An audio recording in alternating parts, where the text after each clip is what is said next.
started in Memphis. But then also, in all fairness, if we're going to start talking about like this bandit Scorpio unit, we have to start from the top. We have to start with MGU. So they're the start of the problem.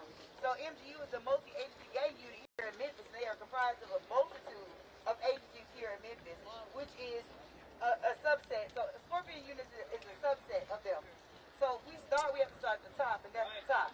We have to start with MGU, and they have to go. I'm going to say this, and what I've said to a lot of people that I've talked to over the past few days is that there is no way on God's green earth that an unmarked car is going to pull up on me with people in plain clothes and then eventually pull out a badge, and I'm not going to respond or react in a way that anybody else will respond and react to, because that's the reality of these situations. You have people who look like everyday citizens pulling down on folks, pulling weapons, and then murdering them. Tyre was the fourth person to be murdered by MPD since November. Number four. The reason that we are out here today was because the other three were shot. He was brutally beaten to death. That's the reason why we're out here. Clever, bro. Thank you for the 5. Get the subs. The community has not been privy to on a regular basis, sometimes several times a month since November, multiple times a year. So at some point we have to come down and we have to say this has to stop. And there needs to be. I hear Strickland say reimagine, but what the fuck is he actually reimagining? Because we've been going through the same thing for years. I've been out here myself personally on these streets, on the front line since 2020, since George Floyd. But there's many, many black people in Memphis that have been dealing with this and been on the front line a lot longer than I have. And that's sad. Why do we continuously have to get up here and ask these questions?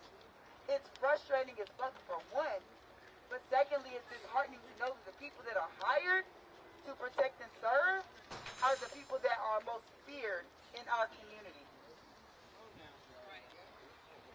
When is that going to stop, and when is accountability really going to be set forth for the citizens of Memphis, Tennessee? Because that's the real question.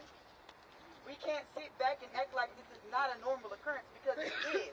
This just happened to be one of the most brutal.